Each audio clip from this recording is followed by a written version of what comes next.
All right, 7.1, sampling distribution of the sample mean. Now, chapter 7 is very, very short. In your new editions, it doesn't exist, okay? It is included in chapter 8 because this actual chapter is getting you prepared for what we're getting ready to do with confidence intervals in chapter 8.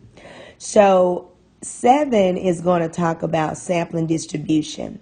Now, there is a worksheet, your notes, that was uploaded into Canvas. So I hope you have printed those off where you can follow along with me on the examples. Now, I'm going to be talking about heights of basketball players as my example, and this is a small scale example compared to the big screen example that we will be doing in chapter 8. Now, a lot of the words on the notes that you see is very wordy, so I'm going to try to explain it where you will understand it better. So you see at the top, and I'm going to pull up. Okay, I've pulled up a copy of the handout that I have provided for you guys, and it has at the top the actual players, and they are going to be called A, B, C, D, and E. That gives us 5 basketball players, and their heights are in inches. We have 76 for player A, 78 for player B, 79 for player C, 81 for D, and 86 for E. Now, it says on part A, obtain the sampling distribution of the sample mean for samples of size 2. Now, before we get into that sampling distribution chart, I need you to first start by giving me the actual population mean. You're going to have to give me the mean of your population. Now, our basketball players' heights, that's our mean. It's very small because keep in mind, I'm going to show you a small example and try to compare it to what we're going to do on the big scale in chapter 8. So you're going to take the 5 players, 76, 78, 79, 81, and 86. You're going to add them up and divide by 5. That would give us a population mean, and I'm going to write that on the side,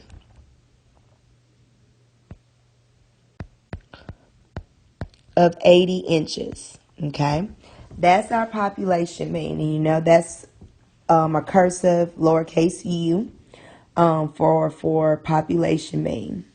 It's 80 inches.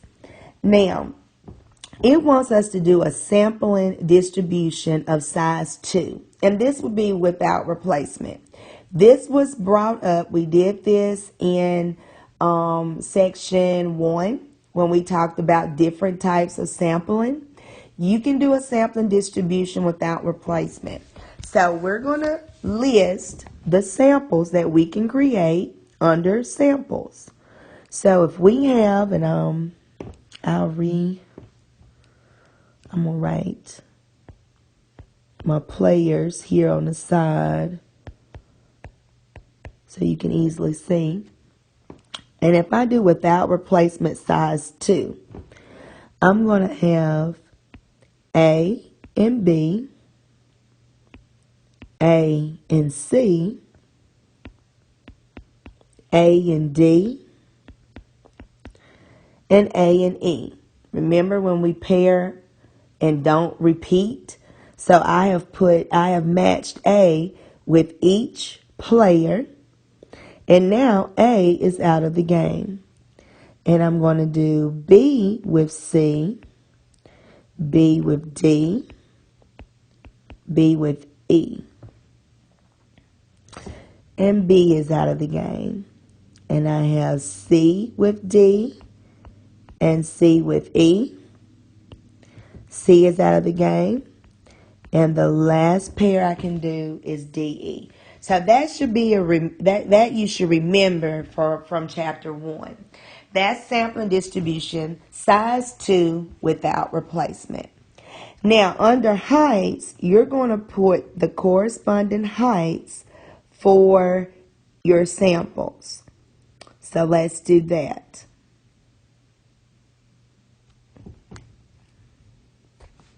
So my A, his height is 76 inches, and B is 78 inches. Again, we have 76 for A. C is 79. A is 76. D is 81. A is 76. And E is 86. B is 78. And C is 79. B is 78. And D is 81. B is 78. And E is 86. C is 79. And D is 81. C is 79. And E is 86. D is 81. And E is 86. So all I've done is put the corresponding heights for the samples for each one. Now, do you notice you have X bar? X bar, we know that is your sample mean. So I want to know the mean for each pair. Okay? So you're going to take the two numbers, add them up, and divide by 2. So when I do 76 plus 78 and divide by 2, I get 77.0. 76 plus 79 divided by 2, I get 77.5. 76 plus 81, we get 78.5. 76 plus 86, we get 81. 78 and 79 will give us 78.5. 78 and 81 will give us 79.5. 78 and 86 will give us 82. 79 and 81 will give us 80. 79 and 86 will give us 82.5. And 81 and 86 will give us 83.5. And all we did was find the sample mean for each pair, for each sample size of 2. Now, B and C ask you 2 specific questions. So, B says, make some observations about sampling error when the mean height of a random sample of 2 players is used to estimate the population mean height. All that is saying, and I have it in parentheses, will the sample means ever equal the population mean exactly? Okay? Looking at that third column, do you have any of those means that are 80 on the dot? Not round up to 80, that hit 80.0. Yes, we have one. We have one of our samples means actually equaling the population mean. So there's a specific way that they want you to answer these questions, and it's a certain wording. So on B, you're going to answer it by saying, there is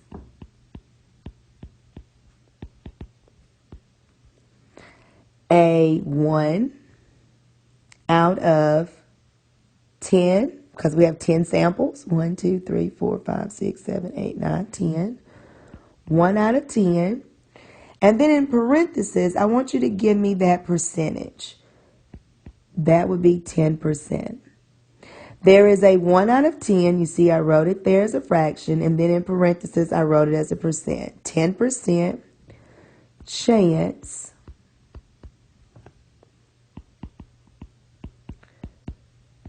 that the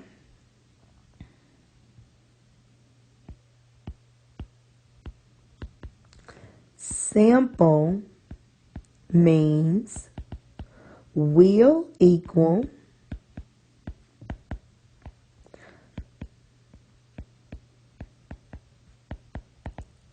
the population mean.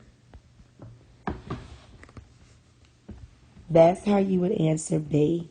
It's very wordy, but I put in parentheses what I'm exactly asking. Will the sample means ever equal the population mean exactly? You would say there is a 1 out of 10, 10% chance that the sample means will equal the population mean. Because there's only one, that's 80. Okay. C's question. It says find the probability that for a random sample of size 2, the sampling error made in estimating the population mean by the sample mean will be 1 inch or less. That is, determine the probability that the sample mean will be within 1 inch of the population mean. Now, we're getting ready to start talking about error. Error means if I make a guesstimation, if I guess on a mean, for instance, if I do any type of guess, it's not going to always be 100% correct. There's going to be room for error. Error means mistakes.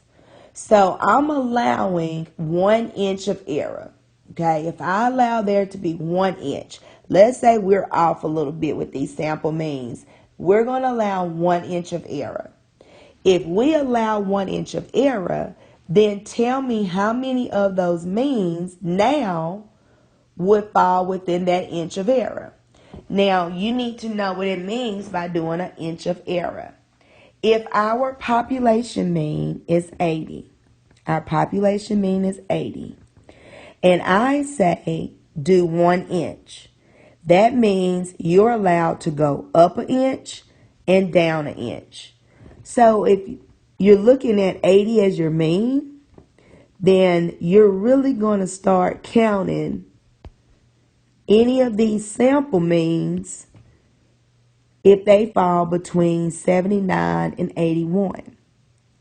Wouldn't 81 be 1 inch up? And wouldn't 79 be 1 inch down? And keep in mind, we're doing this from 80, our mean. So if I give you this range of error,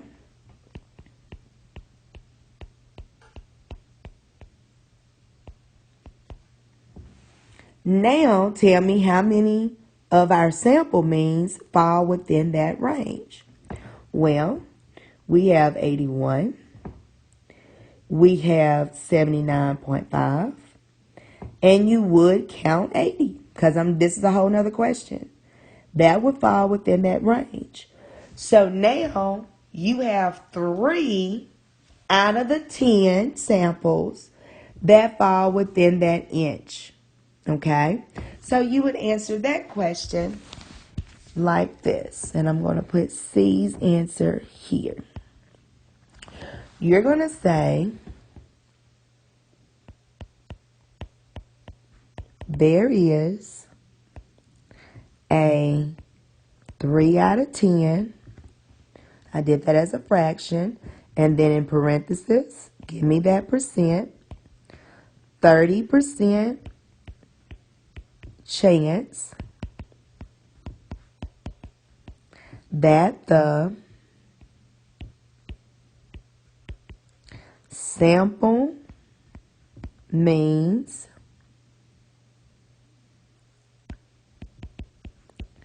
will be within 1 inch of the population mean. Now, let me summarize what we just did here. We're looking at taking a sampling distribution list to determine our population mean. Now, we're working the whole spectrum here. In a normal problem, I would not give you the population mean to begin with because the population would be too big. But I'm wanting to show you on a small scale how our sample means can relate to the population mean, okay? Now, I'm going to do a sampling distribution of size 2. It doesn't have to always be size 2. You can increase it to size 3, size 4, size 5. And we need to make those educated comparisons if I increase my sample size. But based on size 2, out of my little 5 players in my population, I was able to come up with 10 samples without replacement. And these are the means of those 10 samples. Now, only one of them hit my population mean exactly. However, if I allow 1 inch of error, 3 of them will fall within that range of error. 3 out of the 10. So I'm now going to increase my sample size and let's see what that would do for our sample means in comparison to our population mean. Let's look at that second sheet.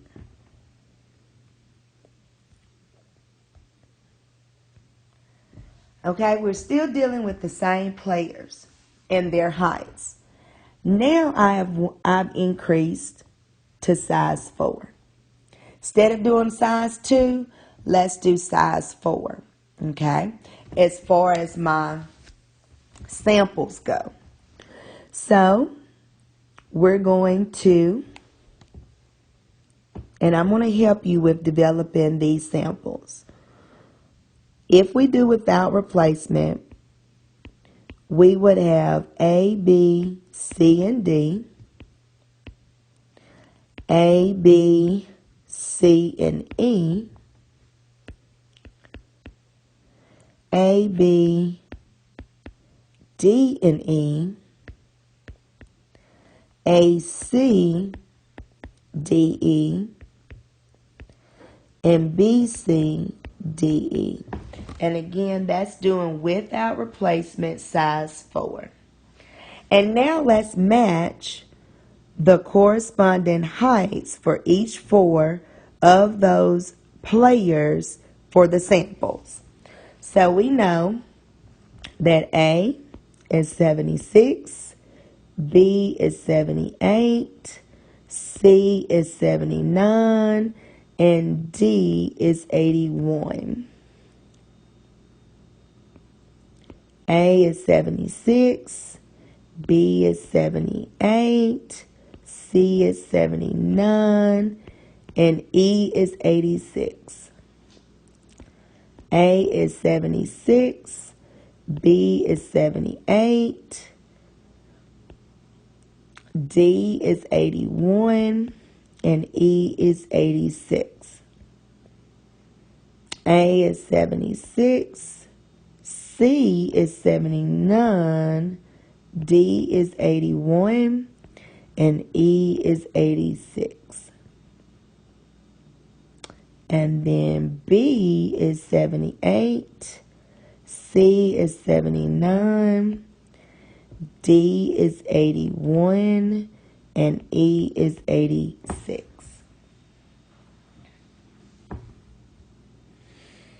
And again, you're going to find the sample mean for each sample group.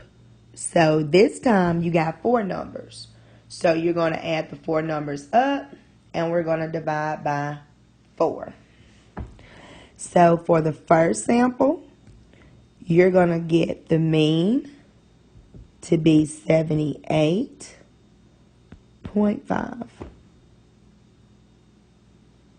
The next sample, you're going to get 79.75. The next sample, you're going to get 80.25. The next sample, we get 80.5. And the last sample, we get 81. And then you have the same two questions. You have the same two observations. First observation is, well, okay, now looking at those sample means, how many of them are going to equal 80 on the dot? Because we're still dealing with the same population mean of 80. And then on C, you're going to give 1 inch of error. Then we're going to calculate how many of them will fall within 1 inch. So let's look at our samples and see how many of them are going to be 80 on the dot. Now, it cannot be 80 point something. It has to be 80.0. So when you look at our 5, because we only have 5 samples, none of them are 80 on the dot.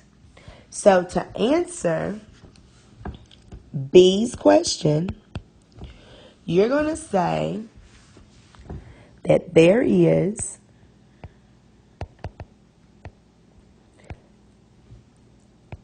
a 0%, don't put 0 over 5, you don't need to do the fraction, just 0% chance that the sample means will equal the population mean. It's a 0% chance because none of them are 80 on the dot. Okay? C, however, says, okay, let's give a range of error by 1 inch. So you're going to have that same range from 79 to 81. And you're going to count how many of them going to fall between 79 and 81 inches. So when we look, you got 79.75, 80.25, 80.5, and 81. Out of the 5 sample means, 4 of them are going to fall within that range of error. So we're going to say that. C, you're going to say that there is a 4 out of 5, and you're going to give that percentage, which is 80% chance that the sample means will be within 1 inch of the population mean. And that's all I'm looking for. We're getting ready to make observations. Now, when we did size 2, granted, 1 of our sample means did hit 80 on the dot, okay?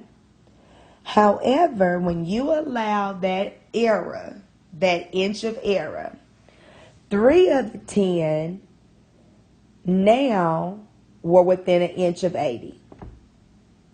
However, when I increase my size, my sample size to 4, I didn't have any of them to hit 80 on the dot. However, almost all of my samples, besides 1, fell within 1 inch of 80. So you can make a grand observation that obviously, if you're going to do sampling distribution, the more pieces of that population that you use, the closer you will be to your population mean. Okay? Granted, my population didn't have but 5 players. But if I use 4 of them at a time, in comparison to me using 2 at a time, I should be closer, you see what I'm saying, to the actual population mean by using more of the population. Does that make sense? That's kind of common sense. If I had to do a comparison with size 2 and size 4, I am using more of the population by using 4 numbers versus me using 2 numbers. So yeah, that would make sense why most of them fell within 1 inch of 80. Okay? That's one observation we need to make. Now, that's dealing with the sample means. Now we're going to deal with the actual standard deviation. Now, standard deviation is on a different plateau because I don't want you to think we're using the same formula that we used when we did sample standard deviation. Now in chapter 7, we're going to have a standard deviation for sampling distribution. So, let's look at the last sheet that you have. Here we go. And it says 7.2 standard deviation of the sample mean.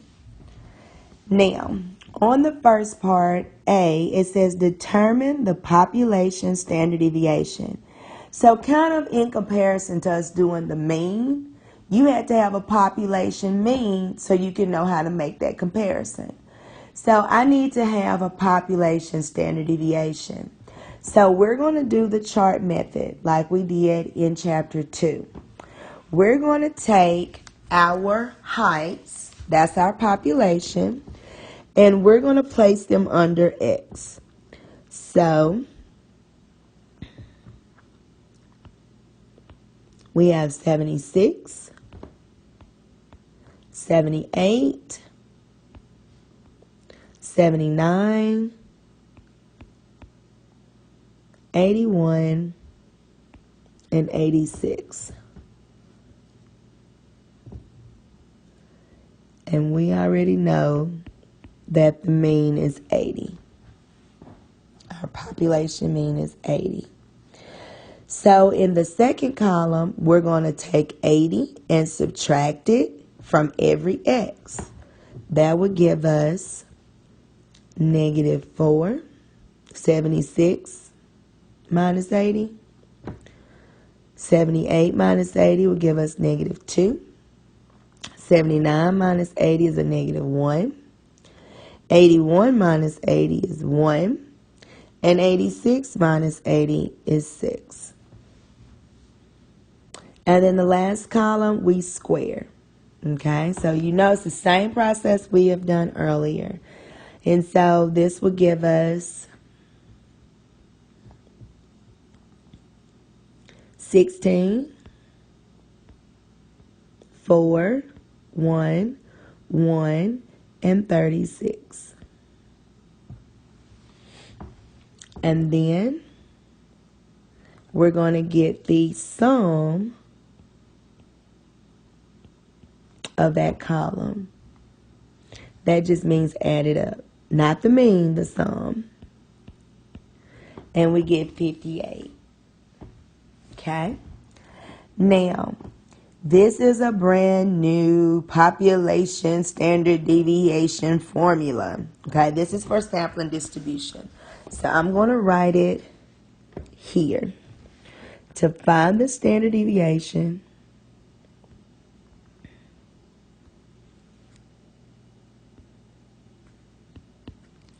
we're going to take the square root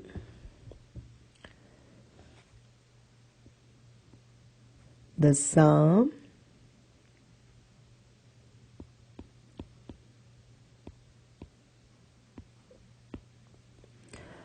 of that last column, that's X minus the population mean squared divided by big N. That's the difference. You have a big N, not N, little n minus 1. Here we're going to see big N and little n in formulas. So we're going to divide by big N means how many numbers is in my sample. Big N represents numbers, and I said that wrong. It should be the numbers in your population, okay? Not in your sample, the number in your population. How many players are in my population? Well, we only have 5, okay? So we're going to take the sum of that last column, which is 58, and we're going to divide it by 5 and take the square root. So when you do that, you're going to say 58 divided by 5. That will give you 11.6. Take the square root of 11.6.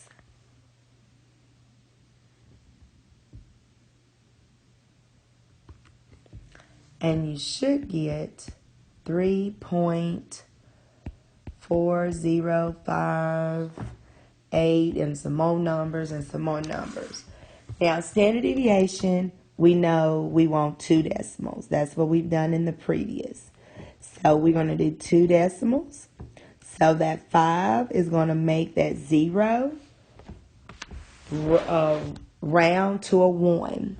So our population standard deviation is going to be 3.41.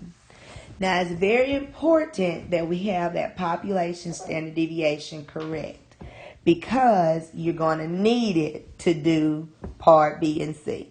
Okay?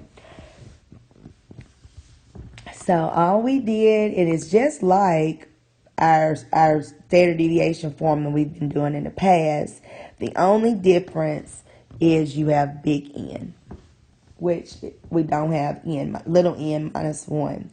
Big N says use the number in your population, not one number less. Now, on part B, you're going to find the standard deviation for your size 2. And then on C, you're going to find the standard deviation for size 4. So this will be a whole nother standard deviation formula. This will be for sampling distribution without replacement from a finite population, okay? So this formula is brand new. And I'm going to put it over here on the side so I can do work here in the middle. So the formula for the standard deviation, and I'm going to put subscript X bar, so you know that means of a sample, okay? Of a sample.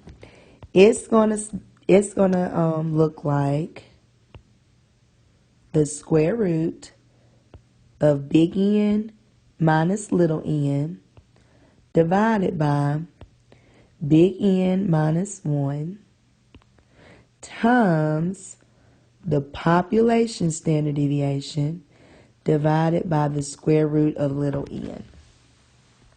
So that is a whole new formula.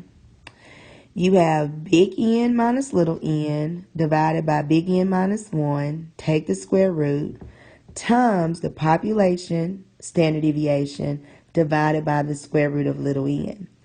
Now, you need to know what little n means. Little n is going to be your sample size for your distribution, okay? So, since I'm doing size 2 on B, little n is going to be 2. Big N represents the number in your population. So, it's going to continue to be 5 because I have 5 players. So, I'm going to plug in my numbers. That's what we're going to do now. Let's plug in. We're going to do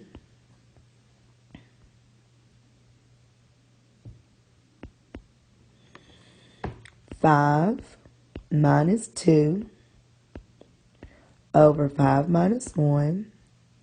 Take the square root times 3.41. That's my population standard deviation. And we're going to divide it by the square root of 2. Now, there's no rounding, so you need to write these decimals out. It might look like a lot, but do not cut off my numbers. If you do, it's going to change your numbers slightly, and that's important. So we're going to say 5 minus 2, we know is 3. 5 minus 1 is 4. So we know this is 3 over 4.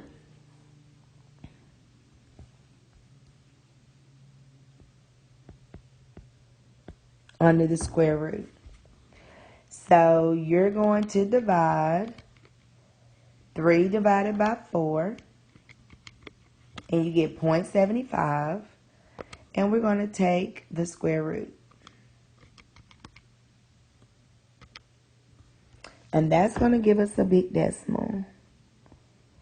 0.866025404. And you see, I did not cut nothing off.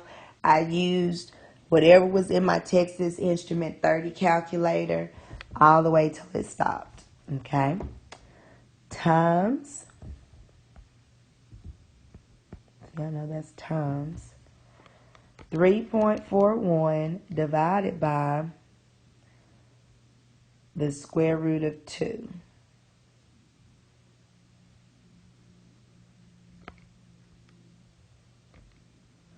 And that would give us a decimal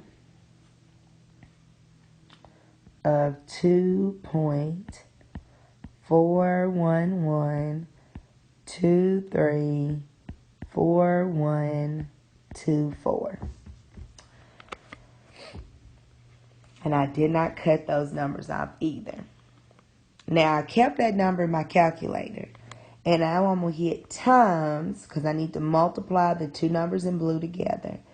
0.866025404 and hit equals. And you should get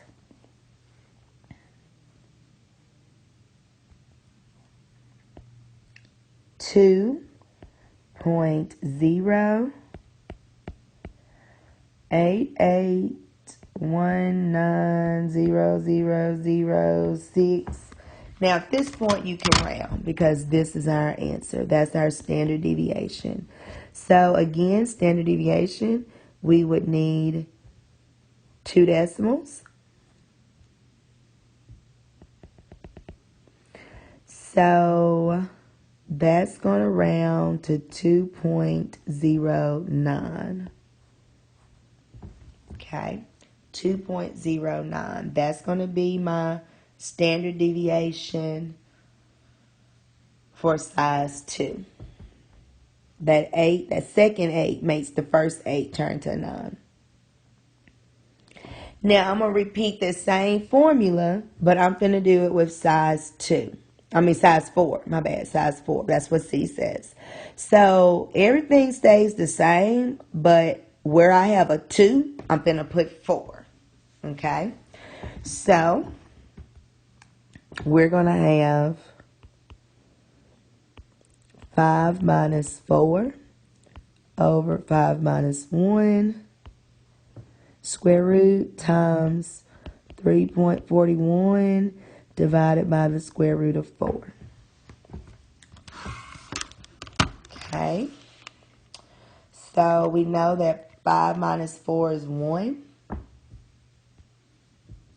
And 5 minus 1 is 4. So you got 1/4, which is 0.25. And you're going to take the square root. And you get an easy decimal of 0.5 this time.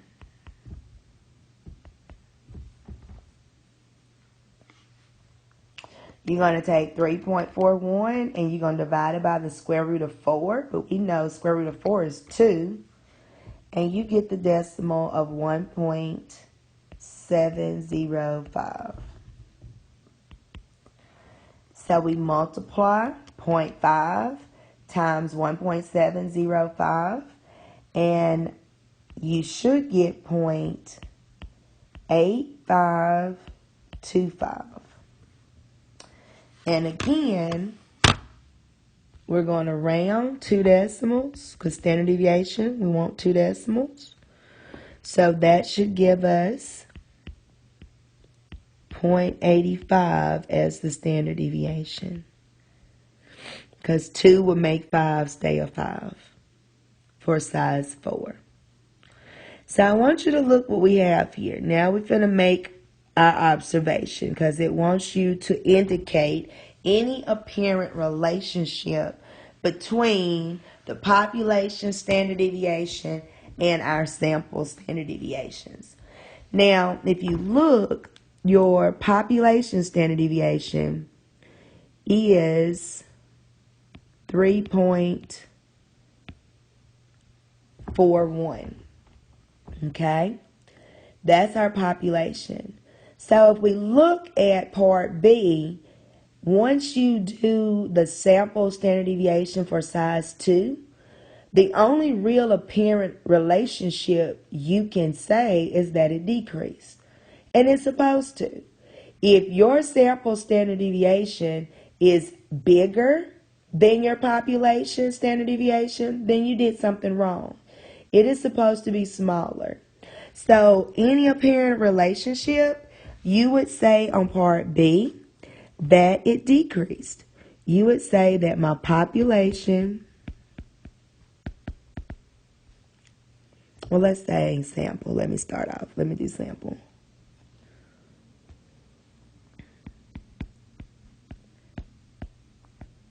The sample, and I'm abbreviating, SD stands for standard deviation.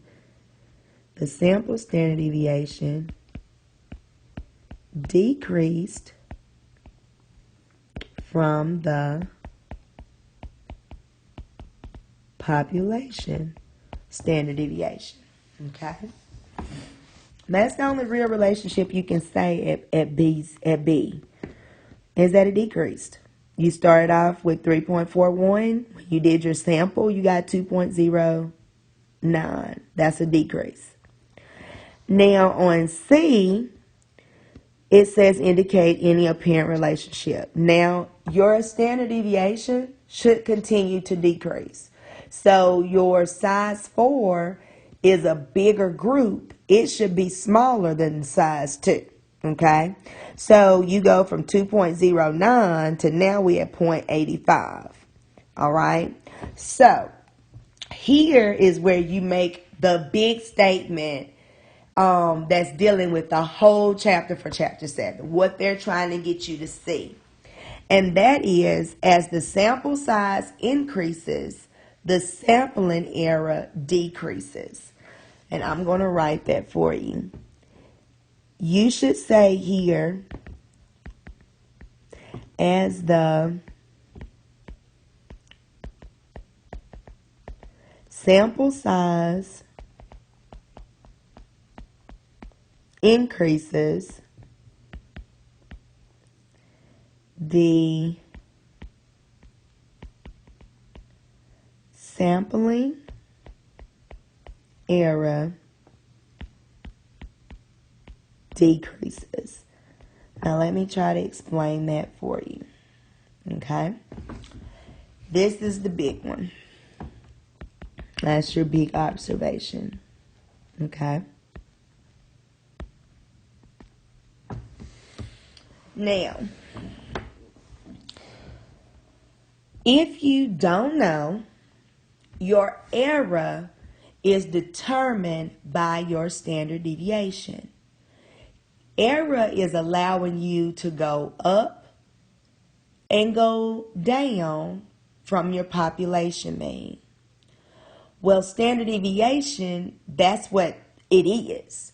Standard deviation is how you deviate, how you move, how you change from your population mean, okay?